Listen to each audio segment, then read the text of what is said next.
Existe um silêncio que grita mais alto que qualquer palavra.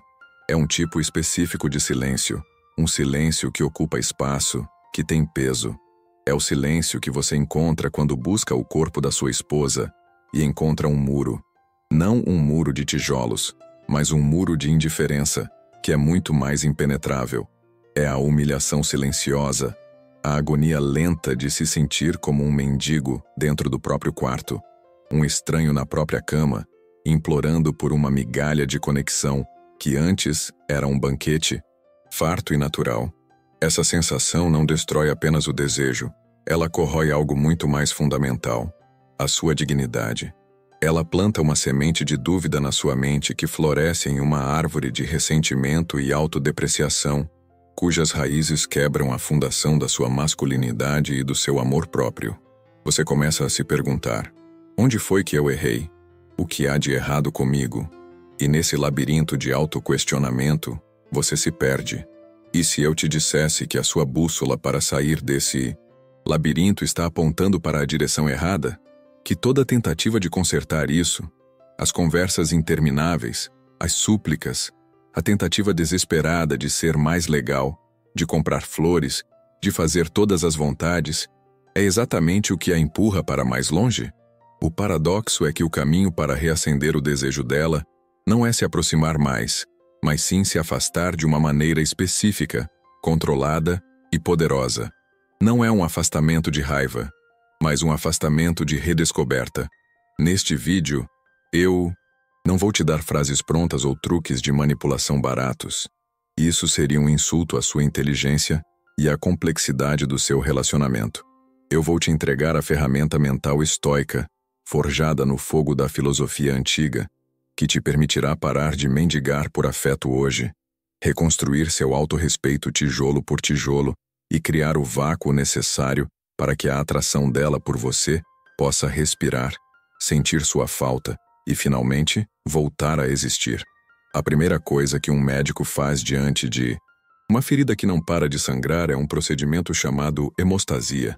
É o ato de estancar o sangramento para evitar que o paciente entre em choque e perca a vida. E a sua dignidade, meu amigo, está sangrando. Cada vez que você pede, implora, ou mesmo sugere intimidade com um olhar esperançoso e é recebido com rejeição, com um suspiro cansado ou com um virar de costas, você perde um pouco mais de si mesmo. A ferida se aprofunda. Portanto, a nossa primeira ferramenta, o alívio imediato que você vai aplicar a partir do momento em que terminar de ouvir estas palavras, é o que eu chamo de o vácuo de pressão controlado. É a sua hemostasia emocional. O que isso significa na prática? Não é algo complexo, mas exige uma disciplina férrea. Significa uma parada imediata, total e absoluta de toda e qualquer iniciativa que busque intimidade física. A partir de hoje, você vai parar com 100% das tentativas de início de contato sexual. Vão cessar as conversas sobre a nossa falta de sexo. Vão cessar os olhares de súplica que você lança quando ela sai do banho. As perguntas carregadas de carência como está tudo bem entre nós, ou você ainda me ama, serão banidas do seu vocabulário. Isso é crucial, e quero que você entenda a alma desta ação. Isto não é um jogo. Não é dar um gelo para puni-la. A punição é uma ferramenta dos fracos e ressentidos. Nós estamos operando em um nível superior. Isso não é um ato de raiva, mas um ato supremo de autopreservação e amor próprio. É uma retirada estratégica da sua energia de necessidade. Pense nisso como um tabuleiro de xadrez. Por meses, talvez anos, você tem feito o mesmo movimento, avançado seu peão da carência, e ela, previsivelmente, recuou a rainha do desejo. Você tem sido reativo, previsível. Agora você para de se mover. Você retira sua peça do tabuleiro por um instante. Você cria um espaço, um vácuo. Imagine que a atração de vocês é uma fogueira delicada. No início, ela queimava forte, mas com o tempo, a chama começou a diminuir. Na sua ânsia de mantê-la acesa, você começou a jogar lenha desesperadamente, mas a lenha que você usou estava úmida, encharcada com sua carência, suas inseguranças e suas súplicas. Em vez de alimentar o fogo, você o sufocou. A fogueira se apagou, deixando apenas fumaça e brasas frias. O vácuo de pressão controlado é o ato de parar de jogar essa lenha úmida. É o ato de se afastar e permitir que o oxigênio, o espaço, a saudade, a curiosidade, volte a circular ao redor das brasas. Sem oxigênio, nenhuma chama, por mais promissora que tenha sido, pode sobreviver ou reacender. Este é o seu primeiro passo para retomar o controle. E entenda bem, não o controle sobre ela. Isso é impossível e imoral. Mas sim, o controle total e absoluto sobre você mesmo. E é nesse controle que reside todo o poder. Mas por que essa retirada, que parece tão contra-intuitiva no calor da emoção, é tão devastadoramente poderosa? Por que criar espaço funciona melhor do que tentar preenchê-lo à força? A resposta está ancorada em um dos princípios mais libertadores e fundamentais da filosofia estoica. Uma sabedoria articulada há quase 2 milênios por um escravo que se tornou um dos maiores filósofos da história, Epicteto. Ele nos legou o conceito da dicotomia do controle. Epicteto, em seu Manual para a Vida, o Enchiridion, nos ensinou que no universo da experiência humana, tudo pode ser dividido em duas categorias muito simples: as coisas que estão sob nosso controle e as coisas que não estão. Parece simples, mas 99% do sofrimento humano vem da confusão entre essas duas categorias. O que está sob nosso controle? Nossas opiniões, nossos julgamentos, nossas escolhas, nossas ações e nossa vontade. Em suma, nosso mundo interior. O que está fora do nosso controle? Praticamente todo o resto. O clima, a economia, o que as outras pessoas pensam, o que elas sentem e, para o nosso propósito aqui, o desejo sexual da sua esposa por você. O desejo dela por você é um externo, está total e completamente fora da sua jurisdição. Você não pode negociar o desejo. Você não pode argumentar com ele. Você não pode forçá-lo à existência com lógica ou súplica. Ponto final. Tentar fazer isso é como tentar comandar a maré ou ordenar que o sol não se ponha. É uma luta contra a própria natureza da realidade. Toda vez que você implora, que você pede, que você se lamenta pela falta de afeto, você está travando uma guerra sangrenta e inglória contra essa realidade. Você está focando 100% da sua energia vital naquilo que é, por definição, incontrolável. E ao fazer isso, você comete o maior dos erros estratégicos. Você entrega a chave da sua paz de espírito, do seu valor e da sua felicidade nas mãos dela. Você se torna um escravo emocional, acorrentado à necessidade da validação dela para se sentir inteiro. O vácuo de pressão controlado é a aplicação prática, física e literal deste princípio filosófico. É o ato consciente e deliberado de retirar suas mãos do que você não pode controlar, o desejo dela, e colocá-las firmemente no volante do que você pode, suas ações, sua dignidade, sua reação à indiferença. Grave esta verdade fundamental no âmago do seu ser. A atração, especialmente a atração feminina duradoura, não sobrevive na ausência de respeito. E uma mulher, por mais que ame um homem, não pode respeitar genuinamente um homem que não respeita a si mesmo. A súplica, a carência, o ato de mendigar por afeto, é o assassino silencioso do autorrespeito. É um veneno que você toma, esperando que o outro sinta algo. Portanto, para ter qualquer chance remota de reconstruir a atração, você precisa primeiro, e antes de tudo, reconstruir o pilar da sua própria dignidade. E essa reconstrução monumental começa com um ato simples.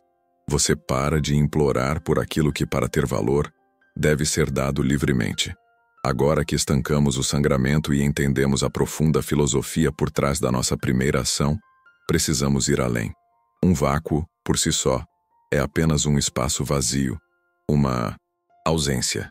Se esse vácuo for preenchido com o seu ressentimento, sua amargura silenciosa e uma contagem ansiosa dos dias, até que ela note sua ausência, nada mudará. A energia da carência continuará lá, apenas disfarçada de silêncio. Este vácuo deve ser preenchido. Não com mais pensamentos sobre ela, mas com poder, com propósito, com a redescoberta do homem que você era, ou que sempre quis ser. Vamos ao nosso primeiro capítulo do desenvolvimento, a fundação do seu novo eu. Toda a energia mental e emocional que você gastava em um ciclo interminável de ansiedade e frustração, se preocupando com a rejeição dela, se perguntando o que fez de errado, planejando a próxima tentativa fracassada de aproximação. Essa energia é um recurso imenso, um verdadeiro rio de poder que estava fluindo para um deserto.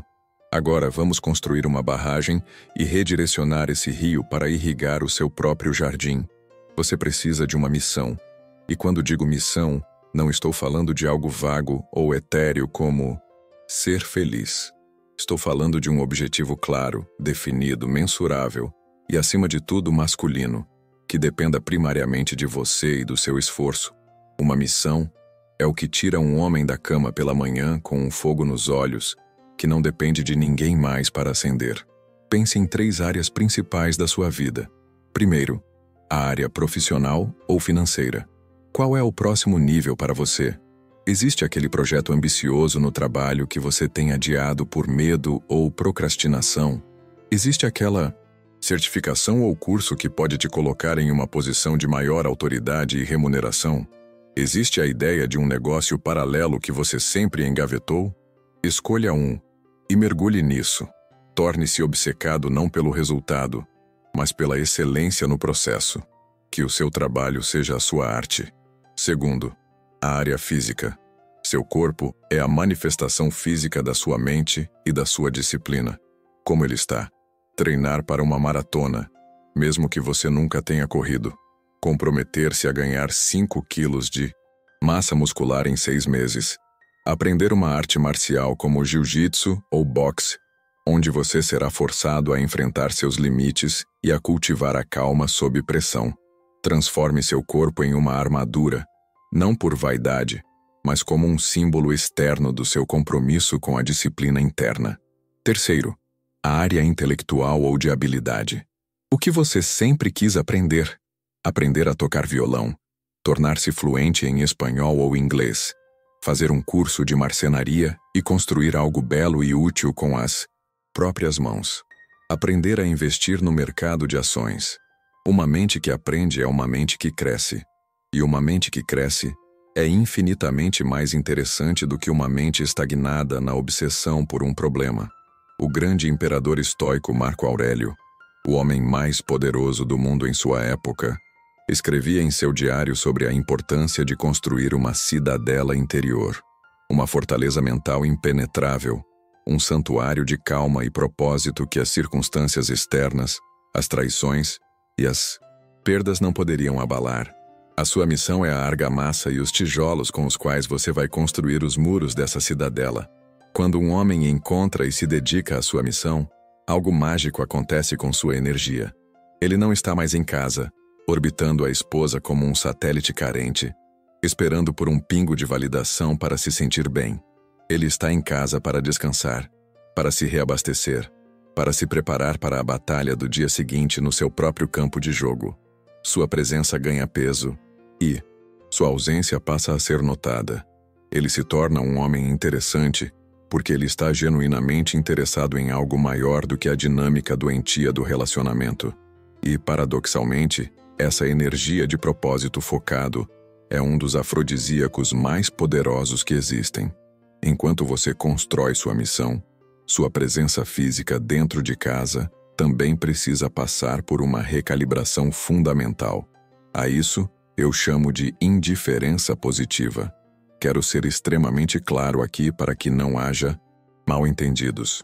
Não estou falando de indiferença fria, de um tratamento de silêncio hostil, de arrogância ou de vingança.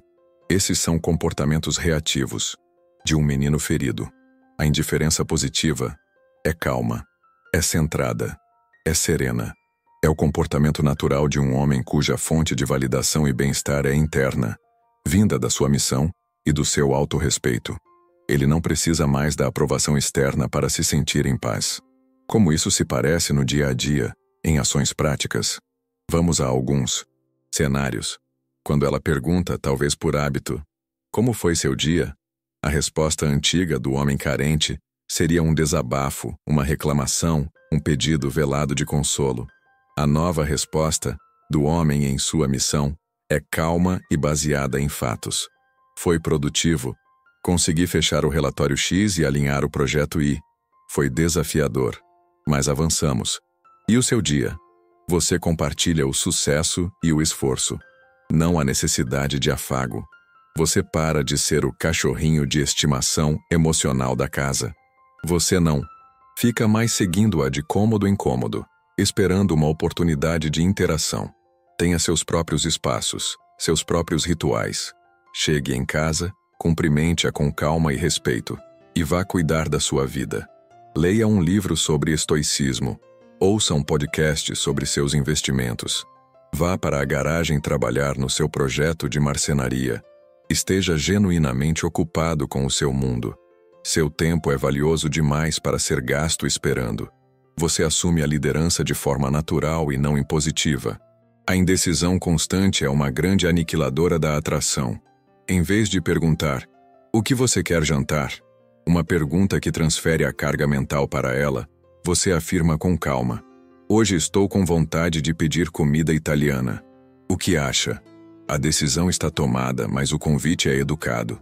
Em vez de, o que vamos fazer no fim de semana? Você faz um plano e a convida para o seu plano.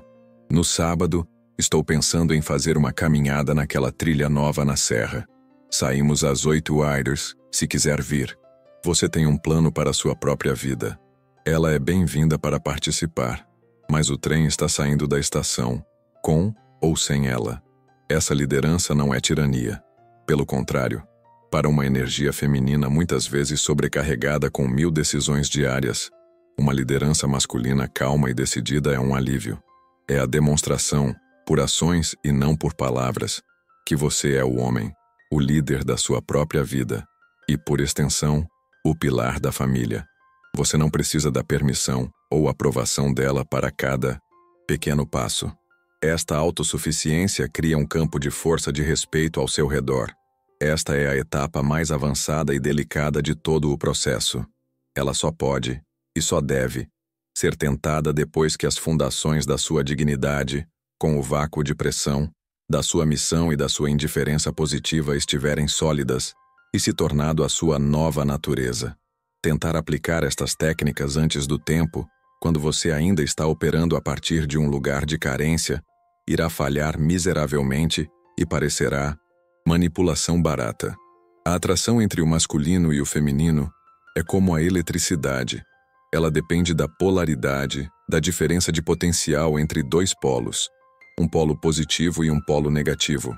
Quando você implorava, suplicava, se tornava excessivamente emotivo e necessitado, você assumia uma energia suplicante, que no campo da polaridade é uma energia feminina.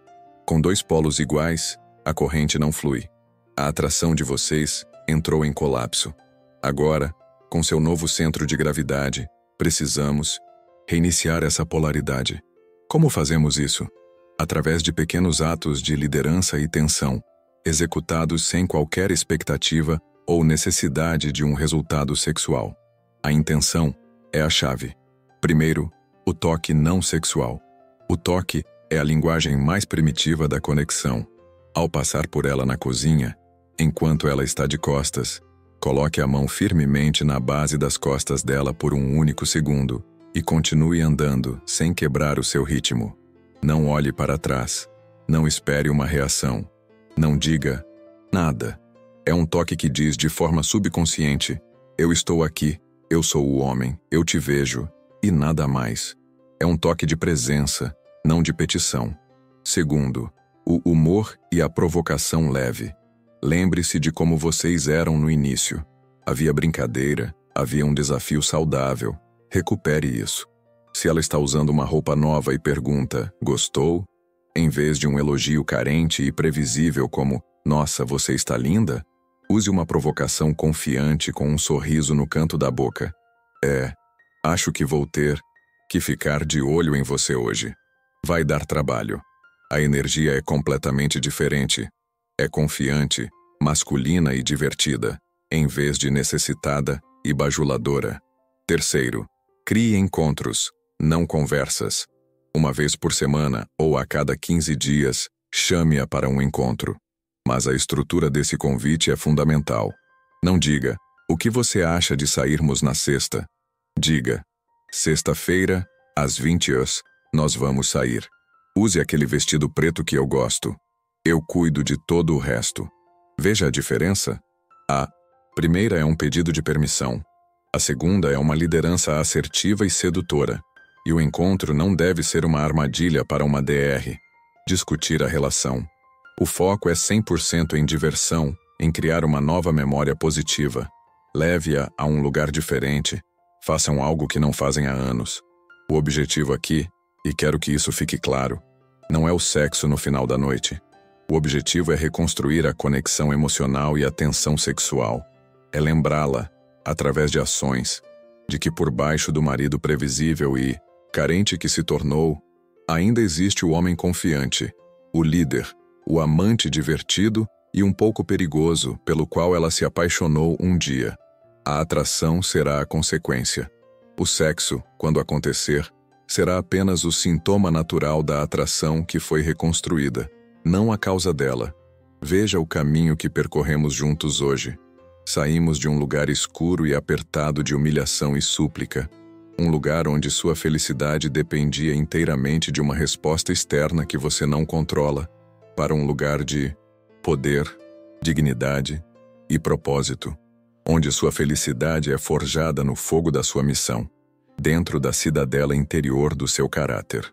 O caminho para sair do deserto da indiferença não é cavar a areia freneticamente em busca de água, mas sim, através da disciplina e do autoconhecimento, se tornar o oásis. A jornada que te mostrei hoje não é sobre um conjunto de truques para manipulá-la para conseguir sexo. Isso seria indigno de você e do nosso tempo. É sobre se reconstruir de uma forma tão fundamental, tão autêntica, que a atração se torne a consequência natural e inevitável do seu valor redescoberto. Você troca a humilhação da súplica pela dignidade do propósito. Você troca a ansiedade da espera pela calma da ação. E entenda que o prêmio final nesta jornada não é, e nunca foi, a intimidade com ela. Esse é um prêmio secundário. O verdadeiro troféu, a verdadeira vitória, é o respeito inabalável por si mesmo que você conquista no processo. E, na grande maioria das vezes, quando um homem conquista esse prêmio, quando ele se torna o rei de seu próprio mundo interior, todos os outros prêmios, inclusive a admiração e o desejo da sua rainha, vêm como consequência natural. Se esta jornada para resgatar seu poder interior, sua masculinidade e sua dignidade ressoa com você, e se você está pronto para parar de ser um espectador e se tornar o arquiteto da sua vida, aplicando a sabedoria estoica como sua principal ferramenta, então demonstre seu compromisso. Curta este vídeo para que esta mensagem poderosa possa cruzar o caminho de outros homens que, neste exato momento, estão sofrendo em silêncio. Inscreva-se no canal Mente Blindada, para que você não perca nenhuma outra ferramenta na sua jornada contínua de fortalecimento. E por fim, como um ato simbólico de compromisso consigo mesmo, comente abaixo com a palavra valor, para selar sua decisão de nunca mais, em nenhuma circunstância, implorar por aquilo que você, como homem de valor, merece receber livremente. A sua reconstrução começa agora.